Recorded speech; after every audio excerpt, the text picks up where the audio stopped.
حبيب الله يا حبيب الله. السلام عليكم ورحمة الله وبركاته.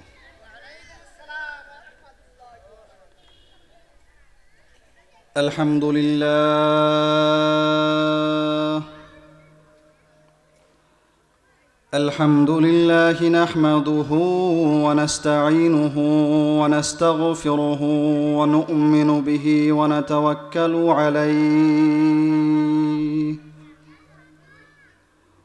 ونعوذ بالله من شرور أنفسنا ومن سيئات أعمالنا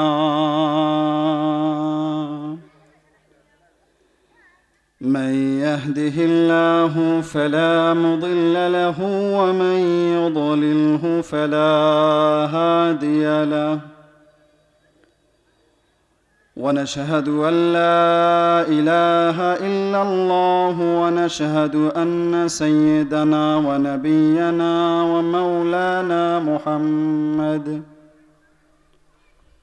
ومولانا محمدا عبده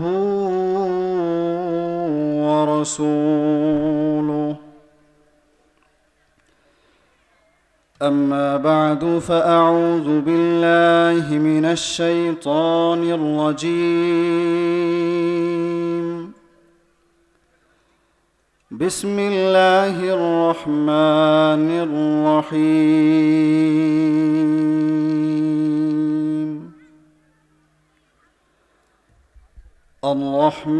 الرحمن علم القرآن خلق الإنسان علمه البيان.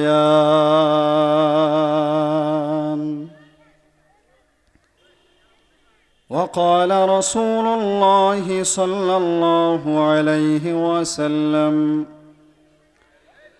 إن لله أهلين من الناس قالوا يا رسول الله من هم؟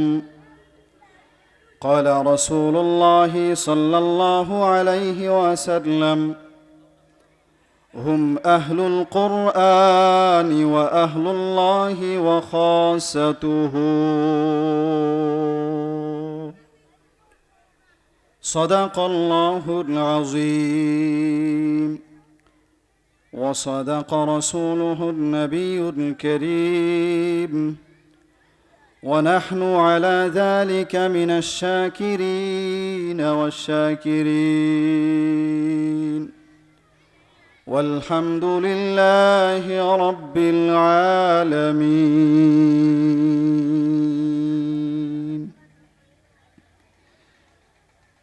আলহামদুলিল্লাহ আল ইসলামিয়া বালিকা কৌমি ও হাফিজি মাদ্রাসা এবং বাজার ব্যবসায়ীগণের উদ্যোগে আয়োজিত আজকের এই মাহফিলের সম্মানিত সভাপতি, সুদক্ষ পরিচালক এবং আমার সামনে উপবিষ্ট যুবক, বৃদ্ধ, শিশু শ্রোতাবৃন্দরা সকলকে জানাই আমার অন্তর থেকে আন্তরিক শুভেচ্ছা ও মোবারকবাদ। আল্লাহ পাক রব্বুল আলামিন আমাদেরকে হাজারো ব্যস্ততা থেকে ফারেক করে আজকের এই মজমায় দ্বীনি মাহফিলে আসার বসার তৌফিক দান করেছেন। এজন্য আমরা সকলে অন্তর থেকে বলি আলহামদুলিল্লাহ। আর একটু জোরে সোরে আওয়াজ দিয়ে বলি আলহামদুলিল্লাহ। মোহতারাম দোস্ত, বুজুর্গ, আলোচনার শুরুতে খুতবায় যে আমি আয়াতে কারিমা তেলাওয়াত করেছি, সূরা রহমান থেকে কয়েকটি আয়াত আমি তেলাওয়াত করেছি। রাসূল করিম সাল্লাল্লাহু আলাইহি ওয়াসাল্লামের অসংখ্য হাদিস থেকে একটি হাদিস আমি পাঠ করেছি। আল্লাহ পাক রব্বুল আলামিন যদি আমাকে তৌফিক দান করেন, ইনশাআল্লাহ কোরআনুল কারীমের অন্যতম গুরুত্বপূর্ণ এক সূরা সূরাতুর রহমান, এই সূরার আলোকে আলোচনা করার চেষ্টা করব। আল্লাহ তাআলা আমাকে তৌফিক দান করেন, সকলে আওয়াজ দিয়ে বলি আমিন। মোহতারাম হাজিরিন, রাসূল করিম সাল্লাল্লাহু আলাইহি ওয়াসাল্লাম বলেন, প্রত্যেকটা পৃথিবীর ছোট বড় প্রত্যেকটা জিনিসের একটা সৌন্দর্যতা আছে। মানুষের ভেতরে কিছু মানুষ দেখতে বড় সুন্দর, পাখি পাখালি গাছগাছালি বৃক্ষ তরুলতা সমস্ত কিছুর মধ্যে কিছু কিছু বস্তু কিছু কিছু প্রাণী আল্লাহ তাআলা সৃষ্টি করেছেন যারা দেখতে বড় সুন্দর, বড় চমৎকার। ঠিক তদ্রূপভাবে আল্লাহ পাক রব্বুল আলামিন কোরআনুল কারীমে যে সকল সূরা অবতীর্ণ করেছেন তন্মধ্যে উল্লেখযোগ্য এবং গুরুত্বপূর্ণ এবং অত্যন্ত চমৎকার একটি সূরা হচ্ছে সূরা রহমান। জোরে বলি সুবহানাল্লাহ। আল্লাহ পাক রব্বুল আলামিন এই সূরা রহমানে জান্নাতের অসংখ্য নেয়ামতের কথা বলেছেন। একজন মুমিন জান্নাতি হবার পরে জান্নাতে আল্লাহ পাক রব্বুল আলামিন তাকে কি কি নেয়ামত দিবেন, কোন কোন বরকত সে লাভ করবে, এই নেয়ামতের কথা সূরা রহমানে আল্লাহ পাক রব্বুল আলামিন সুবিস্তারে উল্লেখ করেছেন। আব্দুল্লাহ ইবনে আব্বাস রাদিয়াল্লাহু আনহু থেকে হাদিস বর্ণিত, তিনি বলেন এই সূরাটি সূরা রহমান, এই সূরাটি আল্লাহ রাসূল সাল্লাল্লাহু আলাইহি ওয়াসাল্লাম, সকলে বলি সাল্লাল্লাহু আলাইহি ওয়াসাল্লাম, আল্লাহ রাসূল সাল্লাল্লাহু আলাইহি ওয়াসাল্লাম এই সূরাটি জিন এবং মানুষ উভয় শ্রেণীকে তেলাওয়াত করে শুনিয়েছেন। জোরে বলি সুবহানাল্লাহ। যখন আল্লাহ রাসূল সাল্লাল্লাহু আলাইহি ওয়াসাল্লাম জিনদেরকে তেলাওয়াত করে শোনালেন, আব্দুল্লাহ ইবনে মাসউদ রাদিয়াল্লাহু আনহু বলেন, আমাকে রাসূল করিম সাল্লাল্লাহু আলাইহি ওয়াসাল্লাম জমিনের মধ্যে একটা গোল আবৃতি দিয়ে সেখানে বললেন, আব্দুল্লাহ ইবনে মাসউদ তুমি এখানে চুপচাপ বসে থাকো, হইচই করা যাবে না, কোনো কথা বলা যাবে না, তুমি নীরবে এখানে বসে থাকো, এই গণ্ডির ভেতর থেকে তুমি বের হবে না। এরপরে রাসূল করিম সাল্লাল্লাহু আলাইহি ওয়াসাল্লাম সূরা রহমান জিন জাতিকে তেলাওয়াত করে শোনাতে লাগলেন। এই সূরায় আল্লাহ পাক একটা বিশেষ আয়াত নাজিল করেছেন প্রায় 30 বারের মতো, আমরা সকলেই জানি। ফাবিআইয়ি আলাই রাব্বিকুমা তুকাযযিবান, এই আয়াতটা যখন রাসূল করিম সাল্লাল্লাহু আলাইহি ওয়াসাল্লাম বারবার তেলাওয়াত করছিলেন তখন জিন জাতি সমস্বরে উচ্চস্বরে আওয়াজ দিয়ে বলছিল, লা নুকাযযিবু বিশাইইন ফালাহুল হামদ, আল্লাহ সমস্ত নেয়ামত আল্লাহ আপনি আমাদেরকে দিয়েছেন, আপনার কোনো নেয়ামত অস্বীকার করার কোনো সুযোগ অবকাশ আমাদের নেই। রাসূল করিম সাল্লাল্লাহু আলাইহি ওয়াসাল্লাম সূরা রহমানের ব্যাপারে বলেন, এই সূরা রহমান স্বয়ং আল্লাহ পাক রব্বুল আলামিন যখন সকলের কিয়ামতের ময়দানে ফয়সালা হয়ে যাবে, যারা জান্নাতি তারা জান্নাতে প্রবেশ করবে, যারা জাহান্নামী তারা জাহান্নামে যাবে, জান্নাতীদেরকে স্বয়ং আল্লাহ পাক রব্বুল আলামিন সূরা রহমান তেলাওয়াত করে শোনাবেন। জোরে বলি সুবহানাল্লাহ। হাদিসের মধ্যে পাওয়া যায়, কিতাবে আছে, যখন সমস্ত জান্নাতীরা জান্নাতে প্রবেশ করবে আল্লাহ পাক রব্বুল আলামিন তখন জিজ্ঞেস করবেন, জান্নাতীরা দুনিয়ার বুকে আমি যে তোমাদেরকে নেয়ামতের কথা বলেছিলাম,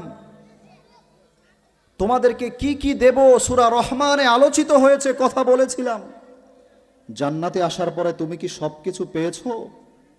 আমার ওয়াদা কি সত্য? তখন জান্নাতীরা সমস্বরে বলতে থাকবে, আল্লাহ আপনি যা কিছু বলেছেন ওয়াদা করেছেন শুধু তাই পাইনি, বরং 97 গুণ বেশি এই জান্নাতে পেয়েছি। জোরে বলি সুবহানাল্লাহ।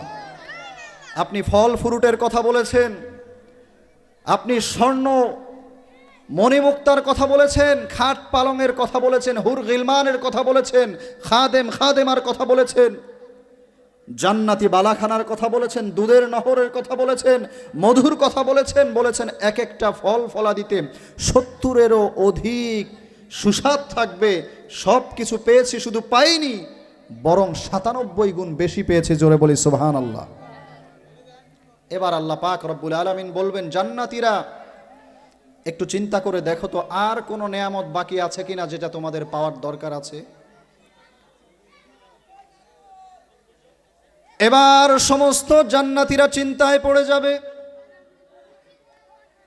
সমস্ত জান্নাতীরা এবার চিন্তায় পড়ে যাবে, ওগো আল্লাহ দুনিয়ার বুকে কোরআনুল কারীমে তুমি যে সমস্ত নেয়ামতের কথা বলেছো আমাদেরকে, দুনিয়ার বুকে তুমি যে সকল নিয়ামতের কথা বলেছ, সমস্ত নিয়ামত আমরা পেয়েছি।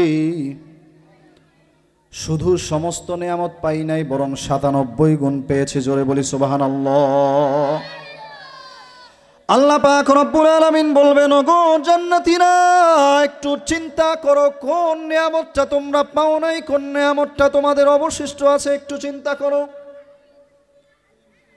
জান্নাতীরা চিন্তায় পড়ে যাবে, দেখবে চিন্তা করে এমন কোন নিয়ামত বাকি নাই যেটা তারা পায় নাই। এবার আল্লাহ পাক রব্বুল আলামিন বলবেন, ওগো জান্নাতীরা, যাও যাও, দুনিয়ার বুকে যে সমস্ত ওলামায়ে কেরাম ছিল, যারা আজকে জান্নাতের বাসিন্দা হয়েছে, তাদের কাছে জিজ্ঞেস করো। এবার ওলামায়ে কেরামের কাছে জিজ্ঞেস করা হবে, ওগো সমাজের ওলামায়ে কেরাম, জান্নাতের বাসিন্দারা, আল্লাহ পাক রব্বুল আলামিন আমাদেরকে জিজ্ঞেস করেছেন কোন নিয়ামতটা জান্নাতের মধ্যে পাওয়া বাকি আছে গো আল্লাহ। ওলামায়ে কেরাম আমাদেরকে জানায় দেন কোন নিয়ামতটা জান্নাতের মধ্যে পাওয়া বাকি আছে। এবার ওলামায়ে কেরাম উত্তর দিবেন, আল্লাহ পাক রব্বুল আলামিন কোরআনুল কারীমে যে সকল নিয়ামতের কথা সুস্পষ্ট আকারে বলে দিয়েছেন, সমস্ত নিয়ামত তোমাদেরকে দেওয়া হয়েছে, শুধুমাত্র একটা নিয়ামত তোমরা পাও নাই। সকল জান্নাতি সমস্বরে আওয়াজ দিয়ে বলতে থাকবে, ওগো আল্লাহ, সে কোন নিয়ামত, কোন নিয়ামত, যেই নিয়ামতটা আমরা পাই নাই। আল্লাহ পাক রব্বুল আলামিন বলবেন, ওলামায়ে কেরামের কাছে জিজ্ঞেস করো কোন নিয়ামতটা বাকি আছে। ওলামায়ে কেরাম এবার উত্তর দিবে, ওগো জান্নাতীরা, দুনিয়ার বুকে সকল নিয়ামত তোমরা পেয়েছো, শুধুমাত্র একটা নিয়ামত এই জান্নাতের মধ্যে পাও নাই। সেই নিয়ামতটা হলো স্বয়ং আল্লাহ রব্বুল আলামিনের দিদার দর্শন করো নাই। জোরে বলি সুবহানাল্লাহ। জান্নাতের মধ্যে ওলামায়ে কেরামের, দুনিয়ার বুকে যেমন ওলামায়ে কেরামের মূল্য, ঠিক তেমনি ভাবে জান্নাতের ভেতরেও ওলামায়ে কেরামের মূল্য আছে। কথা বলেন ঠিক কিনা?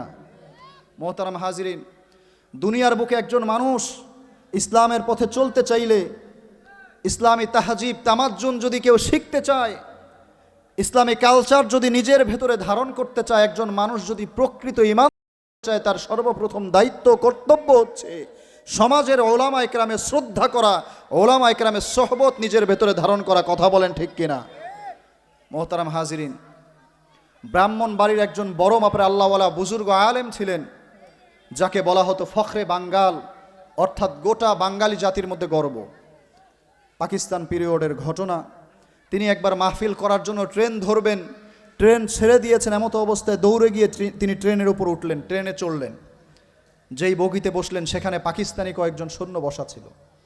হুজুর বয়স্ক মানুষ, মুরব্বী মানুষ, হুজুরকে দেখে পাকিস্তানি সৈন্য যারা টিটকারি শুরু করলো, মস্কারি শুরু করে দিল, অপমান অপদস্থ করা শুরু করলো।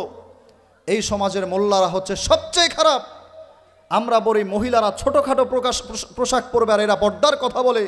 আমরা বলি মদ খাবে, জুয়া খাবে, গাঁজা খাবে, আর ওলামায়ে কেরাম যুব সমাজকে বলে না, মদের কাছে যাওয়া যাবে না, জুয়ার কাছে যাওয়া যাবে না, নেশার কাছে যাওয়া যাবে না। কথা বলেন ঠিক কিনা? বলতে লাগলো সমাজের মানুষ একদিকে যায়, ওলামায়ে কেরাম আরেকদিকে যায়। এরা সমাজের মধ্যে বিশৃঙ্খলা করে, সমাজের মানুষ যেভাবে চলতে চায় এরা বাধা সৃষ্টি করে। ফখরে বাঙ্গাল রহমাতুল্লাহি আলাইহি তার বুড়া আঙ্গুল দেখিয়ে দিলেন, বলতে লাগলেন ওলামায়ে কেরাম হচ্ছে এটা। স্বাভাবিকভাবে ইউরোপ আমেরিকায় কেউ যদি বৃদ্ধাঙ্গুল দেখায়, অ্যাপ্রিসিয়েট করে, অর্থাৎ সাধুবাদ জানায় যে না আপনার কথা ঠিক আছে, সাধুবাদ ধন্যবাদ জানায়। আর বাংলাদেশের প্রেক্ষাপটে কেউ যদি এই আঙ্গুল দেখায়, মানে এই আঙ্গুল খারাপ, আমাকে তুমি বুইরা আঙ্গুলের সাথে তুলনা দিলা, মারামারি হয়ে যাওয়ার অবস্থা হবে। কথা বলেন ঠিক কিনা? মোহতারাম হাজিরিন, এবার পাকিস্তানি সৈন্যরা ভীষণ রকম ক্ষিপ্ত হয়ে গেলেন। সকলে বলতে লাগলেন, কি ব্যাপার হুজুর, আপনার এত বড় হিম্মত, আমাদেরকে আপনি বুইরা আঙ্গুল দেখালেন, এটার মানে কি? হুজুর বলতে লাগলেন, না, আপনাদেরকে বৃদ্ধাঙ্গুল দেখাই নাই, বরং আমি তুলনা দিয়েছি ওলামা একরাম হচ্ছে এই আঙ্গুলের মতো। এই আঙ্গুল আর বাকি 4 আঙ্গুলের মাঝে যেমন একটা দূরত্ব, এই আঙ্গুলগুলোর বসবাস একসাথে, আর এই আঙ্গুল যেমন একটু দূরে বসবাস করে, কিন্তু এই আঙ্গুলের গুরুত্ব বাকি 4 আঙ্গুল অস্বীকার করতে পারে না। কারণ কোনো মানুষের যদি এই বৃদ্ধা আঙ্গুল না থাকে, এই 4 আঙ্গুল হয়ে যাবে কাঁটা চামচের মতো, ভাত খেতে পারবে না, লবণ নিতে পারবে না, কোনো কাজ করতে পারবে না। কথা বলেন ঠিক কিনা? কিন্তু যদি এই বৃদ্ধা আঙ্গুল থাকে, তাহলে এই আঙ্গুল দিয়ে সে ভাত খেতে পারবে, সমস্ত কাজ সুন্দরভাবে করতে পারবে। আওয়াজ দিয়া বলেন ঠিক কিনা? এবার বুঝতে পারলেন? তিনি বলতে লাগলেন, বাড়ি থেকে আলাদা, কালচার আলাদা, দেখতে আকৃতি ছোট, বাকিগুলো দেখতে প্রায় সমান, একটু মোটা গাটা, ঠিক তেমনিভাবে সমাজের ওলামা ইকরামের সাথে গোটা জাতির কোনো মিল হবে না। গোটা জাতির পোশাক আশাক, চলাফেরা, উঠা বসা, তাহাজিব তামাদ্দুনের সাথে ওলামা ইকরামের তাহাজিব তামাদ্দুন মিলবে না, আদব আখলাক মিলবে না। ও সাধারণ মানুষের জন্য এটা ক্ষতির কারণ মনে হতে পারে। তারা মনে করতে পারে ওলামা ইকরাম সমাজে বিশৃঙ্খলা করে। আসলে বিশৃঙ্খলা করে না, বরং ওলামা ইকরাম এই সমাজটাকে ঠিক করে। কথা বলেন ঠিক কিনা? বাদশাহ আলমগীর রহমাতুল্লাহি আলাইহি ওলামা ইকরামকে অনেক বেশি মূল্যায়ন করতেন, শ্রদ্ধা করতেন। ওলামা ইকরামের জুতা তিনি ধুয়ে মুছে পরিষ্কার পর্যন্ত করে দিতেন। খাদেম রাখতেন ওলামা ইকরামের জামা কাপড় পরিষ্কার করে দেওয়ার জন্য। একবার তার মা তাকে আওয়াজ দিয়ে বললেন, বাদশাহ আলমগীর, তুমি বাচ্চার ঘরের বাচ্চা, আর ওলামা ইকরাম নোংরা জামা কাপড় পরে, ছেঁড়া জুতা পরে, এগুলোকে তুমি সোজা করে দাও, পরিষ্কার করে দাও। এই বাদশাহ আলমগীর, তোমার কি লজ্জা করে না? বাদশাহ আলমগীর উত্তর দিলেন, মা, সব কথার উত্তর সব জায়গায় দিতে নেই, সময় সুযোগ মতো সব কথার উত্তর দিতে হয়। এবার বাদশাহ আলমগীর কিছুদিন পরে মাকে নিয়ে একবার সফরে যাচ্ছেন। মাঠের মধ্যে তিনি লক্ষ্য করে দেখলেন বাদশাহ আলমগীর একটা গাভীর উপরে একটা দামড়া ষাঁড় উপরে উঠে যাচ্ছে। মাকে বললেন, মা, নো মাইন্ড, বেয়াদবি নিয়েন না মনে। একটা কথা আপনাকে বলি, কিছুদিন আগে আপনি আমাকে বলেছিলেন ওলামা ইকরামের জুতা কেন আমি ভাঁজ করি, ওলামা ইকরামের সোহবতে কেন আমি থাকি। আজকে তার উত্তর দিচ্ছি। দেখেন, এই পশুর মধ্যে ইসলামী জ্ঞান না থাকার কারণে, মানুষের মতো বুঝ না থাকার কারণে আজকে যেই পশুটা, যেই দামড়াটা এই মায়ের পেটে হয়েছে, গাভীর পেটেই হয়েছে, আজকে তার উপরেই উঠে যাচ্ছে। ঠিক তদ্রূপভাবে যদি আজকে গোটা বিশ্বে ওলামা ইকরাম না থাকে, মাদ্রাসা মসজিদ না থাকে, তাহলে ওলামা ইকরাম না থাকার কারণে, তাদের অনুসরণ না থাকার কারণে মানুষের মধ্যে দেখা যাবে একজন নিজেদের মধ্যে পারিবারিক বন্ধন নষ্ট হবে, সন্তান তার মাকে চিনবে না, বিবাহ বহির্ভূত সম্পর্কে লিপ্ত হবে। কথা বলেন ঠিক কিনা? বলতে পারেন, হুজুর প্রমাণ কোথায়? প্রমাণ কোথায়? প্রমাণ বহু আছে। আজকে ইউরোপ আমেরিকায় যান, গিয়ে দেখেন মানুষের সাথে মানুষের বিবাহ হয় না, কুকুরের সাথে পশুর সাথে, হিংস্র জন্তু জানোয়ারের সাথে মানুষের বিবাহ হয়। কথা বলেন ঠিক কিনা? ফখরে বাঙ্গাল রহমাতুল্লাহি আলাইহি একবার চায়ের দোকানে বসেছেন, চা খাচ্ছেন। এমত অবস্থায় এক gentleman, pant shirt coat tie পরা ভদ্রলোক বাম হাতে চা খাচ্ছেন। তিনি আওয়াজ দিয়ে বললেন, এই ভাই, ডান হাতে চা খাওয়া যায় না?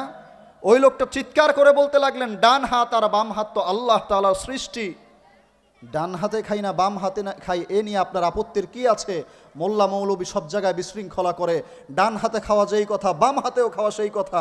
তখন ফখরে বাঙ্গাল রহমাতুল্লাহি আলাইহি বললেন, ঠিক আছে, কথা ঠিক আছে, আল্লাহ পাক রব্বুল আলামিন তো মুখ দুইটা সৃষ্টি করেছেন, একটা উপরে আর একটা নিচে, তো নিচের মুখ দিয়ে খাইলে সমস্যা কি? এবার বলতে লাগলো ওই লোক, খবরদার হুজুর, আপনার কি জবান ঠিক নেই? ব্যবহার জানেন না, কোন কথা কোথায় বলতে হয় এটা জানেন না? পেছনের রাস্তা দিয়ে কোনো মানুষ খেতে পারে কিনা, এটা কি কোনো মানুষের পক্ষে সম্ভব কিনা? তিনি বলতে লাগলেন, ওইটা যদি সম্ভব না হয়, যেই হাত দিয়ে নাপাক কাজ করা হয়, যেই হাত দিয়ে নোংরা কাজ করা হয়, এই হাত কিভাবে একজন মানুষ এই হাত দিয়ে খাবার খায়? এটা তো অরুচি, এটা তো স্বাস্থ্যসম্মত কোনো কাজ নয়। কথা বলেন ঠিক কিনা? এক লোক, এক বিয়াই তার বিয়ের বাড়িতে বেড়াতে আসছে, খাবার টাবার টেবিলে সব কিছু বিছানো, ভাত বেড়ে দিচ্ছে। এমত অবস্থায় তার ছোট সন্তান এসে বলছে, আব্বা, আমার পায়খানা চেপেছে, বাথরুম করেছি। তো বিয়াই সাহেব করলেন কি, ভাতের চামচটা নিয়ে দৌড়ে ছুটে গেলেন।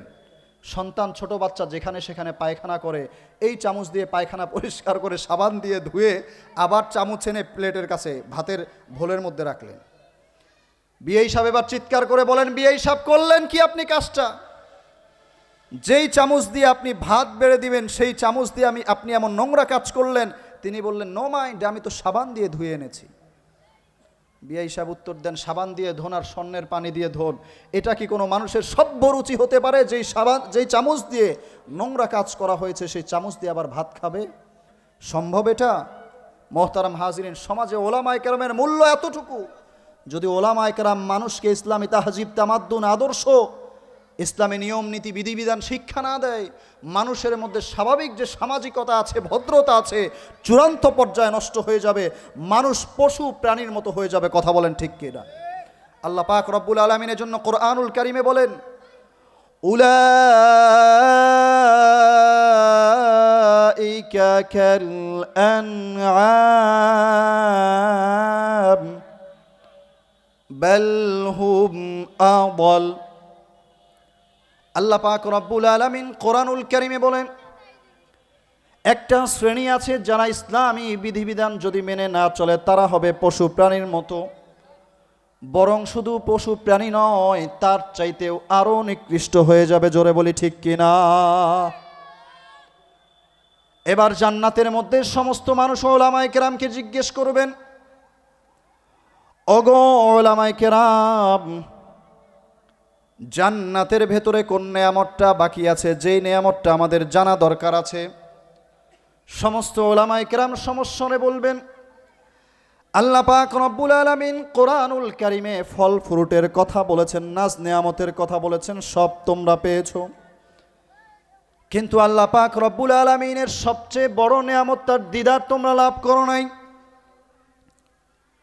এই কথা শোনার পরে সমস্ত জান্নাতীরা এবার আওয়াজ দিয়ে বলতে লাগবেন আল্লাহ তাআলার কাছে, ওগো আল্লাহ, দুনিয়ার বুকে যে সমস্ত নেয়ামতের ওয়াদা দিয়েছেন সব কিছু দিয়েছেন, শুধুমাত্র আপনার দিদার আমি লাভ করতে পারি নাই।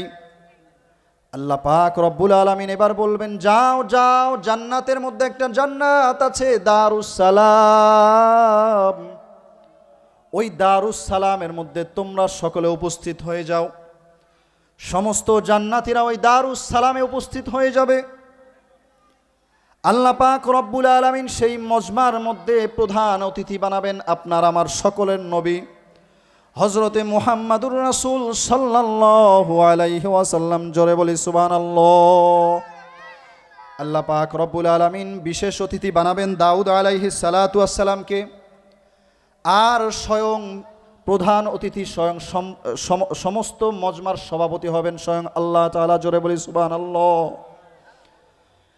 এবার ওই জান্নাতীদের জন্য আসনের ব্যবস্থা করা হবে, স্বর্ণ মণিমুক্তার আসনের ব্যবস্থা হবে, যেই আসনটা দুনিয়ার বুক থেকে নিয়ে আসমান পর্যন্ত বড় হবে। জোরে বলি সুবহানাল্লাহ। আল্লাহ পাক রব্বুল আলামিন মিশক আম্বর ছিটিয়ে দিবেন, সমস্ত জান্নাত ঘ্রাণে সুঘ্রাণে ভরে যাবে। এবার হযরতে দাউদ আলাইহিস সালাতু ওয়াস সালামকে আল্লাহ তাআলা বলবেন, ওগো দাউদ, দুনিয়ার বুকে তোমাকে আমি অনেক সুললিত কণ্ঠ দান করেছিলাম, তুমি তোমার জাবুর থেকে একটু তেলাওয়াত করো। দাউদ আলাইহিস সালাতু ওয়াস সালাম যখন জাবুর থেকে তেলাওয়াত শুরু করবেন, তার কণ্ঠ থেকে প্রায় 70-এরও অধিক সুর বের হতে থাকবে। জোরে বলি সুবহানাল্লাহ। দাউদ আলাইহিস সালাতু ওয়াস সালামের তেলাওয়াত শুনে সমস্ত জান্নাতীরা বড় বিস্মিত হয়ে যাবে, বড় অবাক হয়ে যাবে। আল্লাহকে বলতে থাকবেন, আল্লাহ, দুনিয়ার বুকে কখনো এত সুন্দর আর চমৎকার সুর শুনি নাই। আল্লাহ পাক রব্বুল আলামিন বলবেন, জান্নাতীরা অপেক্ষা করো, এর চাইতেও মধুর সুর অপেক্ষায় আছে।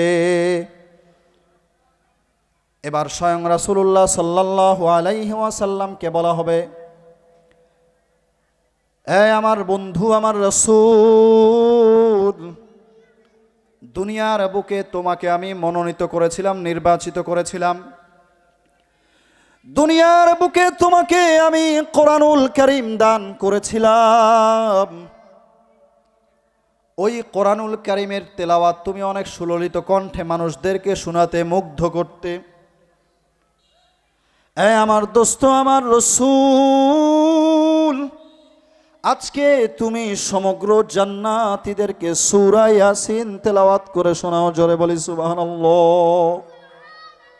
মুহাম্মাদুর রাসূল সাল্লাল্লাহু আলাইহি ওয়াসাল্লাম যখন তেলাওয়াত শুরু করবেন, ইয়াসিন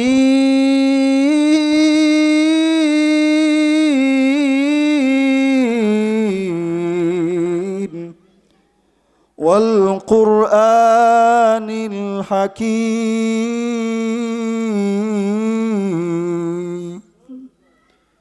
রাসূলুল্লাহ সাল্লাল্লাহু আলাইহি ওয়াসাল্লাম যখন তেলাওয়াত আরম্ভ করে দিবেন, তার সুললিত কণ্ঠ শুনে সমগ্র জান্নাতীরা বড় বেহুশ হয়ে যাবে, অস্থির হয়ে যাবে, বেচাইন হয়ে যাবে, কেউ ধৈর্য ধারণ করতে পারবে না। রাসূল তেলাওয়াত করতে থাকবেন, তেলাওয়াত করতে থাকবেন, বছর পার হয়ে যাবে, চোখের পলকে বছর পার হয়ে যাবে, কেউ টের পর্যন্ত পাবে না। মানুষ শুধু তন্ময় হয়ে মুগ্ধ হয়ে শুনতে থাকবে, শুনতে থাকবে, তেলাওয়াত চলতে থাকবে, চলতে থাকবে, বলতে থাকবে, এমন সুললিত কণ্ঠের তেলাওয়াত দুনিয়ার বুকে আর কখনো শুনি নাই। অনেক সময় খেয়াল করলে দেখবেন, দুনিয়ার বুকে কোনো মানুষ যখন সুন্দরভাবে তেলাওয়াত করে, কোনো মানুষ যখন সুকণ্ঠের অধিকারী হয়, আমরা অনেকেই কিন্তু ধৈর্য ধারণ করতে পারি না। কথা বলেন ঠিক কিনা? এরশাদের আমলের এক ঘটনা শোনাই আপনাদেরকে। যখন এরশাদ সরকার ছিল, আমেরিকার মধ্যে একটা কনফারেন্সের আয়োজন করা হলো।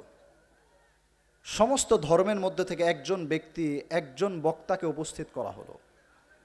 প্রত্যেক ধর্ম থেকে একজন বক্তা উপস্থিত হবে, প্রত্যেকেই প্রত্যেকের গ্রন্থ থেকে তেলাওয়াত করে শোনাবে। এক এক ধর্ম থেকে এক এক বক্তা আসলো, তেলাওয়াত করা আরম্ভ করলো। কেউ হুম নাম নম সেবা চুংচাং পুংপাং বিভিন্ন রকম আওয়াজ শুরু করে দিল। কনফারেন্সের মধ্যে এমন আয়োজন করা হলো, কাদের ধর্ম গ্রন্থের তেলাওয়াত সবচেয়ে বেশি সুন্দর হয়, কাদের ধর্মগ্রন্থ সবচেয়ে বেশি সুললিত কণ্ঠের হয়, এটা জানার দরকার আছে। মজমার আয়োজন হয়ে গিয়েছে। মুসলমানদের পক্ষ থেকে তৎকালীন সময়ে সবচেয়ে বিখ্যাত কারি আব্দুল বাসেত সাহেবকে দাওয়াত করা হলো। হিন্দুরা তাদের ধর্মগ্রন্থ থেকে তেলাওয়াত করল, বৌদ্ধ খ্রিস্টান আরও দুনিয়ার বুকে 100-রও অধিক যত ধর্ম আছে তারা নিজেদের গ্রন্থ থেকে পাঠ করা শুরু করলো। উপস্থিত জনতা সকলেই বিরক্ত হয়ে গেল। কিন্তু যখন মুসলমানদের পালা, সর্বশেষে মুসলমানদের সময় হলো, আব্দুল বাসেত রহমাতুল্লাহি আলাইহি যখন তেলাওয়াত শুরু করে দিলেন, তেলাওয়াত শুরু করার আগে একটু মোশান টোশান নেয়। কারীরা খেয়াল করলে দেখবেন, উপস্থিত মুসলমানরা বিরক্ত হয়ে বলতে লাগলো, মাত্র 10 মিনিট সময়, তার মধ্যে যেই ভাব ভঙ্গি মোশান নেওয়া শুরু হয়েছে, মুসলমানদের মান সম্মান তো এই লোক ডুবাবে। কথা বলেন ঠিক কিনা? সবাই টেনশনে পড়ে গেছে, গলা কাশি দেওয়া শুরু করেছে। উপস্থিত জনতার সবাই পেরেশান। 10 মিনিট তো এভাবেই শেষ, তেলাওয়াত কখন করবে? পরবর্তীতে যখন রেজাল্ট বের হবে দেখা যাবে কোরআনের তেলাওয়াত সবচেয়ে নিচে। জোরে বলি নাউজুবিল্লাহ। মোশান নিতে নিতে 10 মিনিট শেষ। বিচারক যারা উপস্থিত লাল বাতি, লাল সুইচে টিপ দিবেন। এমত অবস্থায় আব্দুল বাসেত রহমাতুল্লাহি আলাইহি আওয়াজ শুরু করে দিলেন, বিসমিল্লাহির রহমানির রহিম,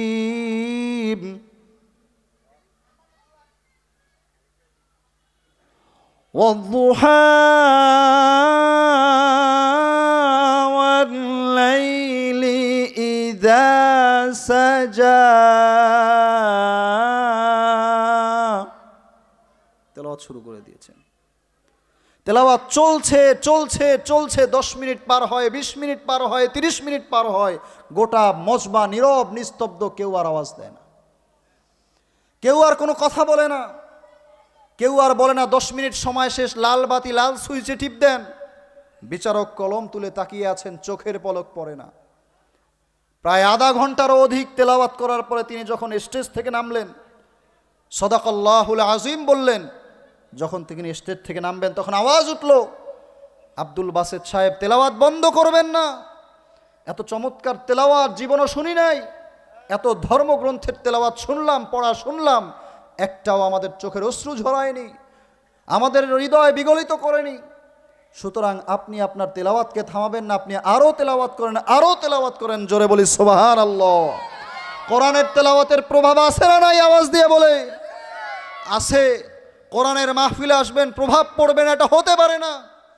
বড় দুঃখ আফসোসের সাথে বলতে হয়, আজকে যদিও আমাদের এলাকায় দেখা যায় মোড়ে মোড়ে, বিল্ডিংয়ে, ভবনে ভবনে মাদ্রাসার অভাব নাই। নিত্য নতুন নামে মাদ্রাসা হচ্ছে, মসজিদের সংখ্যা বাড়ছে, ওয়াজ মাহফিলের পাল্লায় পাল্লায় পাল্লা ভারী হচ্ছে, বক্তার অভাব নাই। কিন্তু যদি লক্ষ্য করি, প্রকৃত মুসলমানের বড় অভাব, কথা বলেন ঠিক কিনা? যার ফলশ্রুতিতে দেখা যায় ফরিদপুরে নিরপরাধ দুজন মুসলমানকে হিন্দুত্ববাদী শয়তানগুলো, দুজন নিরপরাধ মুসলমানদেরকে নির্মমভাবে পিটিয়ে শাহাদাত বরণ করালো। এর প্রতিবাদ যখন আমরা করতে গেলাম, উগ্রতা প্রকাশ করিনি, কোনো রকম মিছিল মিটিং করিনি,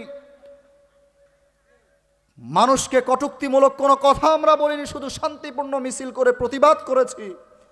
যারা আমাদের দুজন নিরপরাধ মুসলমানকে হত্যা করেছে এর বিচার চাই আমরা। দুঃখ পরিতাপের বিষয়, আমাদের সেই মুসলমানদের উপরেও নির্বিচারে পাখির মতো নির্মমভাবে গুলি করা হয়েছে, কথা বলেন ঠিক কিনা? আজকে মুসলমানের সংখ্যা বাড়ছে, দাড়ি টুপির সংখ্যা বাড়ছে, কিন্তু প্রকৃত মুসলমানের সংখ্যা ধীরে ধীরে কমে যাচ্ছে, কথা বলেন ঠিক কিনা? যার ফলশ্রুতিতে যখন গুলি করা হলো, ওই যে গর্তে ঢুকলাম, আর কোনো প্রতিবাদ নেই, আর কোনো আন্দোলন নেই, আর কোনো মিছিল মিটিং নেই। আজকে গোটা বাংলাদেশ নয়, গোটা বিশ্বে মুসলমানরা নির্যাতিত, নিপীড়িত, নিষ্পেষিত, কথা বলেন ঠিক কিনা? মুসলমান যদি কোরআনকে দৃঢ়ভাবে ধরে, শক্তভাবে ধরে, কোরআনকে নিজের ভেতরে পরিপূর্ণভাবে ধারণ করতে পারে, আমি চ্যালেঞ্জ করে বলতে পারি, গোটা বিশ্বে মুসলমানদেরকে আল্লাহ পাক রব্বুল আলামিন আগে যেভাবে ক্ষমতা দিয়েছিলেন আবারও ক্ষমতা দিবেন, কথা বলেন ঠিক কিনা? মোহতারাম হাজিরিন, কোরআনের মাহফিলের প্রভাব আছে। আজকে যদি বাউল শিল্পী আনা হয়, আজকে যদি মমতাজকে ভাড়া করা হয়, আজকে যদি জেমস আইয়ুব বাচ্চুকে ভাড়া করে আনা হয়, এলাকার সমস্ত যুব সমাজ দেখা যাবে জেমস আইয়ুব বাচ্চুর গান শোনার জন্য ভিড় করবে। প্রয়োজনে 10,000 টাকার টিকিট কিনে সেই গানের অনুষ্ঠানে অংশগ্রহণ করবে, কথা বলেন ঠিক কিনা? আজকে ওয়াজ মাহফিলে কোনো টাকা দিতে হয় না, দিনই কাজে 10 টাকা 5 টাকার চাঁদা ধরা হয়, কিন্তু যারা শ্রোতা তাদের থেকে তো কোনো চাঁদা নেওয়া হয় না। কিন্তু এরপরেও দুঃখ ও আফসোসের বিষয়, আমাদের ওয়াজ মাহফিলের মঞ্চে আসতে মন চায় না, মাহফিল শুনতে মন চায় না। নানান রকম ফিতনা ফাসাদ করে কিভাবে একটা মাহফিলকে বানচাল করা যায়, কিভাবে একটা মাহফিলকে নষ্ট করা যায়, এই পায় তারা করতে থাকে, কথা বলেন ঠিক কিনা? মোহতারাম হাজিরিন, কোরআনের আয়াত, কোরআনের তাফসির, কোরআনের মাহফিলের প্রভাব আছে। একবার এক বুজুর্গ মাহফিল থেকে ফেরার পর এক ডাকাত তাকে ধরলো। ডাকাত, হুজুর পকেটে যা আছে বের করে দেন। হুজুর বলে, বাবা পকেটে যে কয় টাকা আছে এটা দিয়ে তো মাহফিলে যাব, বাড়িতে যাব, পথ খরচ, টাকা বের না করলে গুলি করে দিব, যা আছে বের করেন। তখন বক্তা বললেন, বাবা কেন ডাকাতি করো? বলেন, হুজুর আপনার পকেট থেকেই তো আমাদের সন্তানদের রিজিকের বন্দোবস্ত হয়, এজন্যই ডাকাতি করি। এবার হুজুর বললেন, আল্লাহ পাক রব্বুল আলামিন কোরআনে বলছেন, ওয়ামা মিন দাব্বাতিন ফিল আরদি ইল্লা আলাল্লাহি রিজকুহা। আল্লাহ পাক রব্বুল আলামিন কোরআনে বলছেন, সমগ্র সৃষ্টিজীবের রিজিক আল্লাহ তাআলা নির্ধারণ করেছেন। আর তুমি এভাবে আমার পকেট কাটছো, আমার ডাকাতি করছো। ডাকাতি করার পরে ওই ডাকাত যখন বাড়িতে ফিরে আসে, ঘুমাতে যখন যায়, তার মনে পড়ে হুজুরের আয়াতের কথা, ওয়ামা মিন দাব্বাতিন ফিল আরদি ইল্লা আলাল্লাহি রিজকুহা। ওই ডাকাত যখন ঘুমাতে যায় তখন আয়াতের কথা স্মরণ পড়ে। ওই ডাকাত যখন ঘুম থেকে ওঠে তখন আয়াতের কথা তার স্মরণে হয়। ওই ডাকাত যখন ডাকাতি করে খাবার খেতে বসে তখনও তার ওই হুজুরের আয়াতের কথা স্মরণ পড়ে, হুজুরের উপদেশের কথা তার জেহেনে আসে।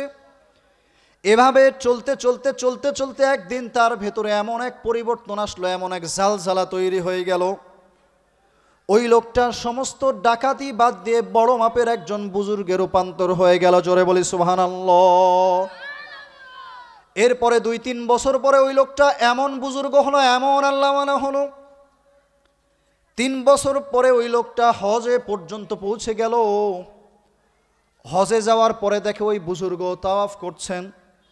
এমত অবস্থায় ওই লোকটা বুজুর্গের 2 পা জড়ায় ধরে চোখের পানি ফেলে চিৎকার করে কাঁদতে থাকে আর বলতে থাকে, হুজুর, গত 3 বছর আগে আপনি আমাকে একটা উপদেশ দান করেছিলেন, কোরআনের একটা আয়াত শুনিয়েছিলেন। এই আয়াত শোনার পরে আমার ভেতরে এমন প্রভাব পড়েছে, আমার ভেতরে এমন এক আশ্চর্য পরিবর্তন হয়েছে, আমি সমস্ত ডাকাতি ছেড়ে দিয়েছি, চুরি ছেড়ে দিয়েছি।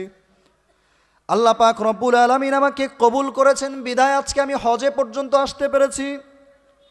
হুজুর, বড় বেয়াদবি করেছি, বড় ভুল করেছি, আমাকে আপনি ক্ষমা করে দেন। এবার হুজুর বলে, আপনাকে আমি ক্ষমা করে দিলাম, আপনার আর কোনো দাবি দেওয়া নাই। জোরে বলি সুবহানাল্লাহ। মোহতারাম হাজিরিন, কোরআনের মাহফিল শুনলে, কোরআনের আয়াত শুনলে, কোরআনের তাফসির শুনলে মনে হতে পারে কি শুনলাম, কিছুই বুঝলাম না। এটার একটা প্রভাব আছে যেটা এখানে বুঝবেন না। তো দুনিয়ার বুকে যখন কোনো মানুষ কোরআনের তেলাওয়াত করে, বাংলাদেশের কিছুদিন আগে তাকরিম নামের এক হাফেজে কোরআন, বয়স অনেক কম, 100-ও অধিক দেশের মধ্যে 1 নাম্বার হয়ে গোটা বাংলাদেশের নাম, মান, সম্মানকে, বাংলাদেশের পতাকে গোটা বিশ্বের মধ্যে উড্ডীন করেছে, বিশ্বের মধ্যে উঁচু করেছে। কথা বলেন ঠিক কিনা? কিন্তু দুঃখ ও পরিতাপের বিষয়, বাংলাদেশ সরকারের পক্ষ থেকে বিশেষ কোনো তাকে সম্মাননার কথা চোখে পড়ল না। অথচ বাংলাদেশের খেলোয়াড় যদি ভারত টিমকে হারায়, পাকিস্তানকে হারায়, একেবারে ল্যাংড়া লুরা কেনিয়া জিম্বাবুকেও হারায়, এরপরেও দেখা যায় তাদেরকে ফ্ল্যাট বরাদ্দ দেওয়া হয়, টাকা পয়সা দেওয়া হয়, লক্ষ লক্ষ টাকার গিফট তাদেরকে করা হয়। একবারও তারা সেমিফাইনালে যেতে পারলো না, ফাইনালে যেতে পারলো না, সবসময় গুহারা হারলো। অন্যদিকে কোরআন প্রেমী, কোরআনের তালিবুল ইলমরা, কোরআনের ছাত্ররা, এরা গোটা বিশ্বের কাছে বাংলাদেশের পতাকাকে, বাংলাদেশের নামকে সমুজ্জ্বল করলো, আলোকিত করলো। কিন্তু দুঃখ পরিতাপের বিষয়, আজকে এয়ারপোর্ট থেকে যখন তারা আসেন, তাদেরকে অনেক ক্ষেত্রে দেখা যায়, গত কয়েকদিন আগে একটা ভিডিও ভাইরাল হয়েছে, একজন 1 নাম্বার হাফেজ রমজান মাসে এয়ারপোর্ট থেকে যখন বের হয়, তাকে অনেকটা তাড়া দিয়ে অনেকটা ভাগিয়ে দেওয়া হচ্ছে, এখানে কোনো ভিড় করা যাবে না। একজন সাধারণ মানুষ যদি কোরআনের তেলাওয়াত করে, কোরআনের আলোচনা করে, গোটা বিশ্বের মধ্যে বাংলাদেশকে যদি, বাংলাদেশের নামকে যদি আলোচিত করতে পারে, বাংলাদেশের নামকে যদি সামনে আনতে পারে, তাহলে জান্নাতের মধ্যে যখন স্বয়ং রাসূলুল্লাহ সাল্লাল্লাহু আলাইহি ওয়াসাল্লাম তেলাওয়াত করবেন, ওই তেলাওয়াত কি পরিমাণ চমৎকার হবে, কি পরিমাণ সুন্দর হবে, কি পরিমাণ হৃদয়গ্রাহী হবে, একটু চিন্তা করে দেখেন। এবার রাসূল করিম সাল্লাল্লাহু আলাইহি ওয়াসাল্লাম তেলাওয়াত শুরু করে দিবেন। সূরা ইয়াসিনের তেলাওয়াত শুরু করে দিবেন স্বয়ং রাসূল করিম সাল্লাল্লাহু আলাইহি ওয়াসাল্লাম। রাসূল করিম সাল্লাল্লাহু আলাইহি ওয়াসাল্লামের তেলাওয়াত শুনে সমস্ত জান্নাতীরা বড় অবাক যাবে। অধিকাংশ জান্নাতীদের হুঁশ নষ্ট হয়ে যাবে, বেহুশ হয়ে যাওয়ার উপক্রম হয়ে যাবে। জান্নাতীর আল্লাহ পাক রব্বুল আলামিনের কাছে আবেদন করবেন, ওগো আল্লাহ,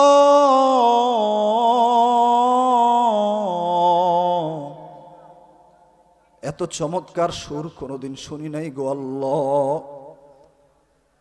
আল্লাহ পাক রব্বুল আলামিন বলবেন, আমার একজন বান্দা, আমার একজন বান্দা যখন তোমাদের তেলাওয়াত করে শোনালো, এই তেলাওয়াত তোমাদের কাছে এত হৃদয়গ্রাহী মনে হলো, এত চমৎকার মনে হলো, দুনিয়ার বুকে আমি আল্লাহ মানুষকে কণ্ঠ দিয়েছি আমার কোরআনের তেলাওয়াত শোনানোর জন্য। এই কণ্ঠগুলো আমার দেওয়া, এই সৃষ্টি আমার দেওয়া, এই সুরগুলো আমার দেওয়া, এই সুরগুলো দিয়ে কালামুল্লাহর তেলাওয়াত সমগ্র মানুষ করেছে। এই তেলাওয়াত শুনে তোমরা বড় বিস্মিত হয়েছো। এবার এই কালামুল্লাহর স্বয়ং যার কালাম, যার কিতাব, আমি আল্লাহ, আমি নিজেই তেলাওয়াত করে শোনাবো। জোরে বলি সুবহানাল্লাহ। দুনিয়ার বুকে যখন আমরা কোরআনুল কারীম তেলাওয়াত করি, আমরা সকলেই পড়ি আর রহমান আল্লামাল কুরআন আল্লামাহুল বায়ান। আমরা সকলেই পড়ি আর রহমান। দুনিয়ার বুকে আমরা রহমান এইভাবে পড়লেও স্বয়ং আল্লাহ পাক রব্বুল আলামিন পড়বেন আনার রহমান, অর্থাৎ আমি হচ্ছি রহমান। জোরে বলি সুবহানাল্লাহ। আল্লাহ পাক নিজেই বলবেন আমি রহমান। আমি তোমাদেরকে কোরআনুল কারীম শিক্ষা দিয়েছি এবং আমি আল্লাহ তোমাদেরকে বয়ান শিক্ষা দিয়েছি। আমি দয়াময় কেন? কারণ কোরআন শিক্ষা দিতে তোমাদেরকে আমি কোনো রকম শাস্তি দেই নাই, কোনো রকম কষ্ট দেই নাই। আমি আল্লাহ কোনো রকম চাপ প্রয়োগ করি নাই, ফেরেশতাদের মাধ্যমে তোমাদেরকে মারধর করাই নাই। রাসূল করিম সাল্লাল্লাহু আলাইহি ওয়াসাল্লামের কাছে যখন স্বয়ং জিবরাইল আলাইহিস সালাতু ওয়াস সালাম কোরআন নিয়ে আসতেন, অনেক সময় রাসূল একটু তাড়াহুড়া করতেন। কোরআনের আয়াতগুলো উচ্চারণ করার জন্য অনেক সময় তাড়াহুড়া করতেন। তিনি দ্রুত মুখস্থ করার জন্য অনেক সময় তাড়াহুড়া করতেন, পেরেশান হয়ে যেতেন। আল্লাহ পাক রব্বুল আলামিন কোরআনের আয়াত নাজিল করে জানায় দেয়, ওগো রাসূল, তাড়াহুড়ার কোনো প্রয়োজন নাই, কারণ এই কোরআন তোমাকে মুখস্থ করার দায়িত্ব স্বয়ং আমি রাসূলুল্লাহ সাল্লাল্লাহু আলাইহি, আমি স্বয়ং আল্লাহ তাআলা। জোরে বলি সুবহানাল্লাহ। এই কোরআন মুখস্থ করতে, ইয়াদ করতে আপনার কোনো পেরেশানির কারণ নাই,